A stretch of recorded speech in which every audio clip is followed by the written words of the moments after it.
Good evening, Dan Fitzpatrick here, stockmarketmentor.com, and today I want to look at Shopify. Look, I don't try to catch these stocks that pull back right at the bottom so I can, tell people how great I am. Not my deal. The stock pulled back about 30%. Fundamentals are really strong on this.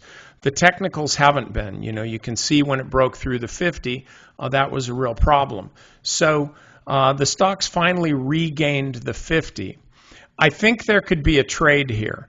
The stock needs to run back above the 50-day moving average, which is at about 350, and it needs to hold there. Now, we've seen other stocks like Globant, for example, do a similar thing. I mean, look at the similarities here with Globant and Shopify. They look very close. With Globant, you can see where it pushed up above a couple times, then finally got through and is now pausing. So I think it kind of gives us a good template for Shopify. The way the stock looks, I mean, anything could happen, but if this stock gets back above the 50, I could see it ultimately running back to $400. We're just seeing this kind of a breakdown.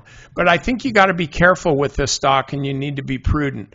$350 is a real solid resistance level. I mean, this is a very solid resistance level right here.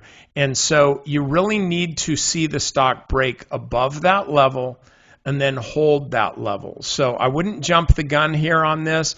But if the stock happens to, I'll cross my fingers on this one, if it happens to pull back a bit and then find support closer to, say, 320, I think you could start building a position there. Because the way this stock traded here on two really high volume days, a big high volume break of 300 and then a high volume snapback and return higher of 300, this really seems to be the low. So the real question is, are you going to be able to get it on a pullback closer to the low, or are you going to have to be patient and wait for the stock to break out and then try to start a position? But either way, you want to definitely keep Shopify on your shopping list, and my bet is this is going to be a good trade for you.